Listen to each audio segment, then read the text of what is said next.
Hey, what's up, everyone? Welcome back to Just a Dude podcast. I'm your host, Nathan, and today is Friday, which means it's Just a Dude in the News Day. We've got a loaded episode breaking down the biggest stories shaking up America right now. If you could do us a favor and subscribe on your favorite podcast platform, we'd really appreciate it. We thank you for your help and your support.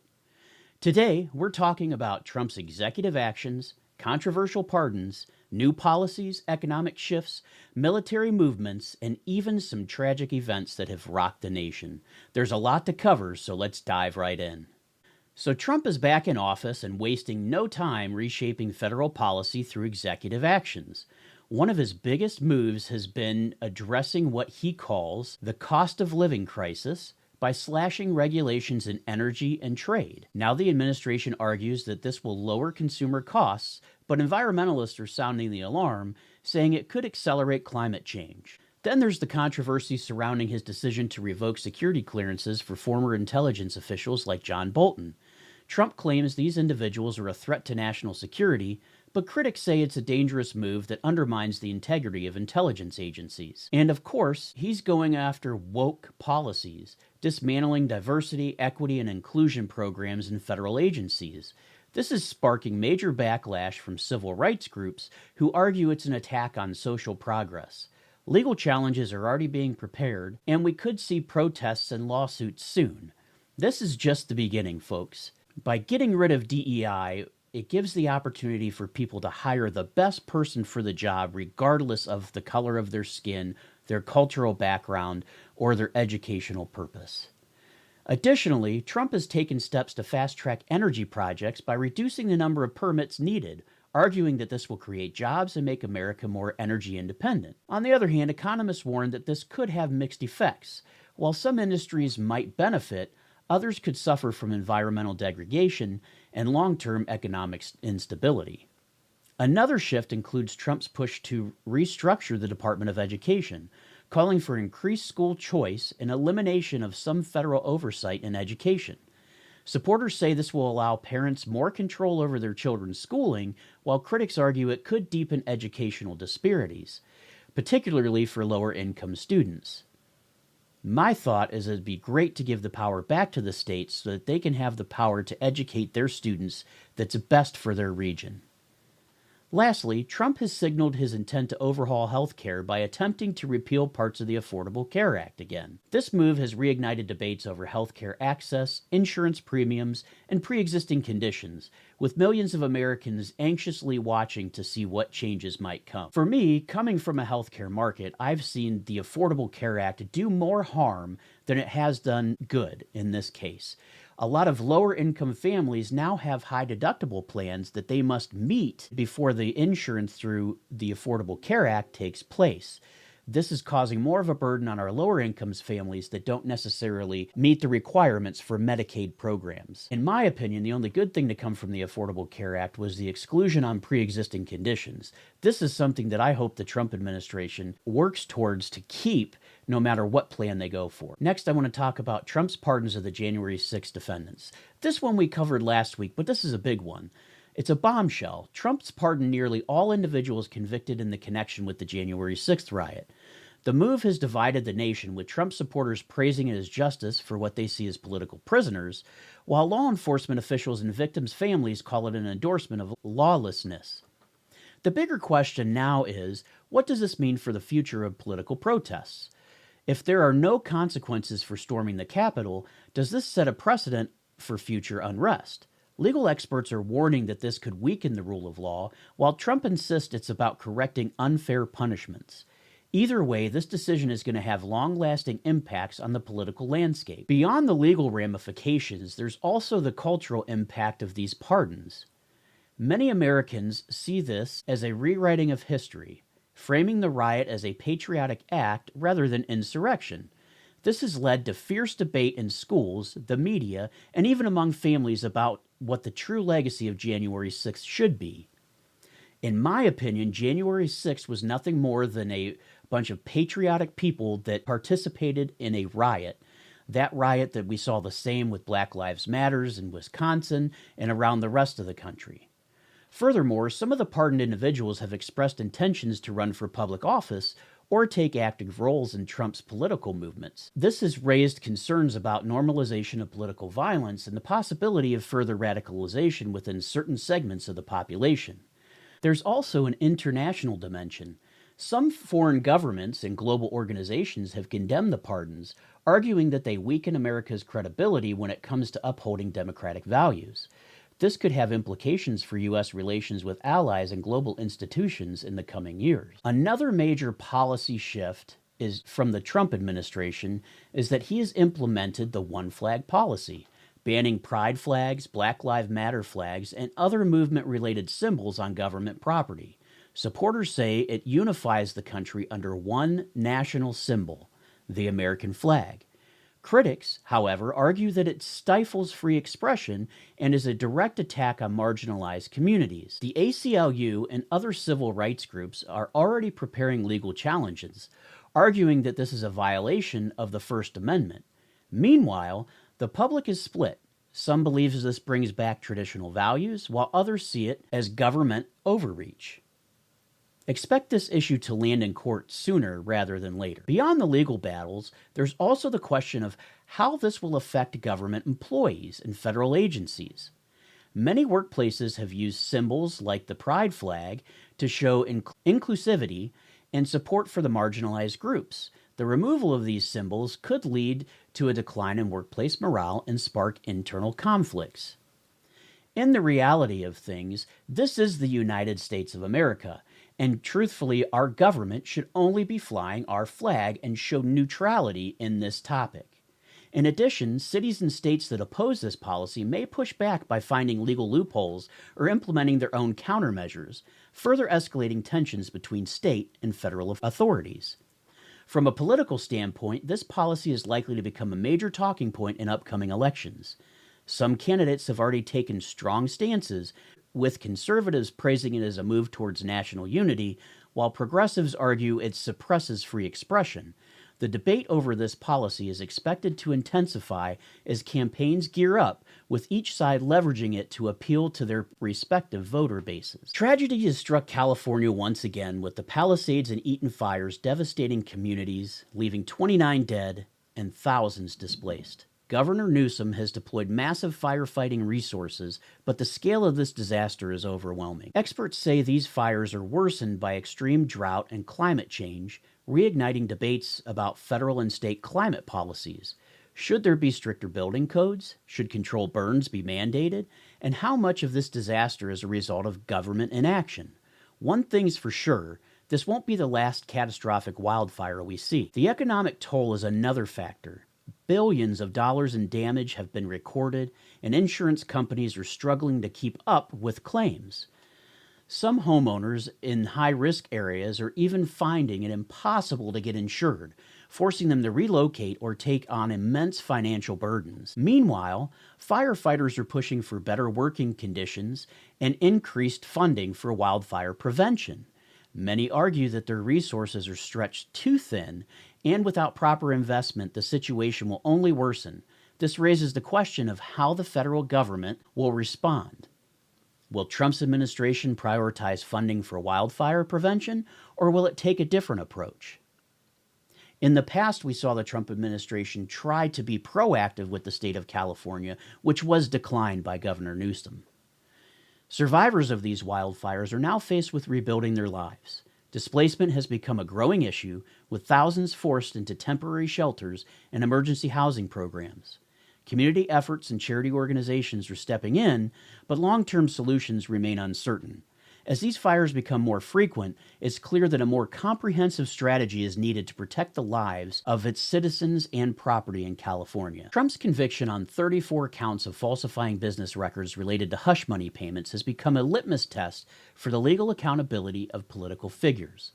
This case, stemming from payments made during the 2016 election to silence allegations of affairs, has captured national attention due to its implications for campaign finance laws and the personal conduct of elected officials. Trump's legal team argues that the charges were politically motivated and that the legal interpretation of the payments as campaign contributions was flawed. Conversely, legal analysts supporting the conviction point to clear evidence of intent to influence the election, emphasizing that no one is above the law. The appeal process has reignited debates over the intersection of law and politics, with outcomes potentially affecting future political campaigns, transparency, and accountability. Beyond the legal and political ramifications, the case has also stirred public opinion. Supporters of Trump see this as another instance of a politically charged legal system being used against him, while his critics argue that the justice system must hold everyone accountable, regardless of status. The divide reflects the broader polarization in the country, the media outlets framing the appeal in vastly different ways depending on their political leanings. If the conviction is overturned, which we believe it will be, it could embolden Trump's base and strengthen his claims of political persecution. However, if upheld, it might complicate his political future, potentially barring him from holding office again, depending on legal interpretations and legislative responses. The final ruling could set a precedent for how future cases involving high-profile politicians are handled. The case has also raised questions about the broader implications of financial transparency in political campaigns. Some lawmakers are now pushing for stricter regulations to prevent similar situations in the future, while others argue that the existing laws are sufficient and that the issue lies in selective enforcement. Regardless of the outcome, this case is shaping up to be one of the defining legal battles of Trump's political career. With Trump's return to the White House, corporate America is facing a recalibration of its social and economic strategies. His executive orders aimed at dismantling diversity, equity, and inclusion, or DEI initiatives, have put companies in a bind as they balance compliance with federal directives and maintaining a commitment to inclusive workplaces. Many corporations, especially those with global operations, are cautiously navigating this new landscape, some opting to quietly protect their DEI programs while publicly aligning with the administration's rhetoric. This shift has led to concerns about talent retention and attraction, as younger workers and diverse talent pools might be deterred by perceived backsliding on social issues. Employees and labor unions have already begun pushing back, with some calling for internal policy protections to safeguard workplace inclusivity, regardless of federal mandates. Additionally, there's an economic dimension where businesses are looking to capitalize on deregulation and tax policies that favor traditional business models, but might risk alienating consumer bases that value corporate social responsibility. Companies that have previously leaned into progressive branding efforts now face difficult choices about how to position themselves in the changing political climate. Meanwhile, Wall Street is reacting with cautious optimism. Investors see potential benefits in reduced regulations and corporate tax breaks, but uncertainties remain regarding trade policies and long-term economic stability. While some businesses are thriving under the new regulatory landscape, others are bracing for potential backlash from consumers and advocacy groups. The long-term impact on corporate culture, employee morale, and public perception remains to be seen, but the immediate response has been one of strategic reassessment across industries. The 2025 tax season is upon us under the shadow of significant policy shifts initiated by the Trump administration, particularly concerning corporate tax rates. These cuts, aimed at stimulating economic activity, have led to a surge in corporate profits and stock buybacks, with many businesses reinvesting in expansion or returning capital to shareholders. However, this has not universally translated into the anticipated wave of job creation or wage growth. Critics argue that without stringent conditions on how tax savings are used, companies might opt for short-term financial strategies over long-term investment in workforce development or research and development, potentially leading to a hollow economic boom. Moreover, the reduction in corporate tax revenue has increased scrutiny on the government's fiscal strategy, with concerns mounting over how to finance public services without further ballooning the national debt. On the individual taxpayer front, the adjustments to personal income tax brackets and deductions have mixed implications. The standard deduction has been significantly increased, simplifying tax filing for many but potentially reducing incentives for charitable giving and home ownership, which were previously supported through itemized deductions. For middle-class families, this means navigating a new landscape where the benefits of tax reform might not be as pronounced, especially if they do not see corresponding increases in wages or employment opportunities. Financial advisors are arguing taxpayers to reassess their financial strategies, particularly in areas like retirement planning and investment, to maximize the benefits of the current tax environment. The debate continues on whether these tax policies truly serve the broad middle class or if they inadvertently contribute to income inequality by favoring those with higher incomes and more complex investment portfolios. For me, I see these tax breaks as putting more money in my pocket, and since the tax breaks have come, I've definitely seen an increase in my paychecks. As we move through tax season, the broader economic implication of these tax policies are becoming a focal point for both economic analysts and the public. The increase in disposable income for some has indeed led to a noticeable uptick in consumer spending, particularly in sectors like retail and entertainment, providing a temporary boost to the economy. However, this spending surge could be short-lived if not underpinned by sustainable wage growth and job creation. Economists are divided on this topic. Some predict a robust economic expansion if businesses use their tax savings wisely, while others foresee a scenario where the benefits of tax cuts are not broadly shared, leading to potential economic correction when the stimulus effect wanes. Lawmakers are under pressure to monitor these outcomes closely, possibly revisiting tax policy adjustments to ensure they align with broader economic goals like reducing income disparity and ensuring fiscal responsibility. The outcomes of this tax season could very well dictate the direction of the economic policy discussions for years to come. The deployment of the 82nd Airborne Division to the Arctic region signals a strategic response to the shifting geopolitical landscape. This move underscores the U.S.'s commitment to countering potential threats in an increasingly contested area, driven by climate change's opening of new routes and resources. However, this deployment also raises questions about the prioritization of military might over the forms of strategic engagement, like diplomacy or economic measures in regions where environmental changes are reshaping traditional conflict zones. The military's focus on the Arctic isn't just about countering immediate threats from nations like Russia and China, who have shown increased activity there, but also about securing future interests in a region where melting ice is creating new navigable waters and resource-rich areas. Critics argue, though, that this emphasis might detract from addressing emerging challenges in cyber and space domains, where the threats are less visible but potentially as significant. This deployment also sparks a conversation about military spending and priorities. With the significant costs associated with maintaining a presence in the harsh Arctic environment, there's debate over whether these resources should be reallocated to bolster capabilities in areas like cyber defense or to address domestic security issues. The balance between projecting military power and innovating in new warfare domains is a delicate one, especially as adversaries advance in their technology like AI and unmanned systems. Internationally, this move could either strengthen or strain alliances, particularly within frameworks like NATO, where Arctic security is a shared concern. The U.S. aims to foster cooperation for collective security, but the deployment must be diplomatically nuanced to avoid escalating tensions into a new Cold War scenario. The strategic implications extend beyond military posturing, touching on international law, environmental protection, and the governance of the frontier. The music world mourns the loss of Marianne Faithfull, whose career spanned over 6 decades and left an indelible mark on rock music, from her early days with the Rolling Stones to her later reinventions as a solo artist. Faithfull's journey was one of resilience and artistic evolution. Her passing is not just a loss of musical icon, but also a moment to reflect on how the industry has evolved in its treatment and perception of female artists.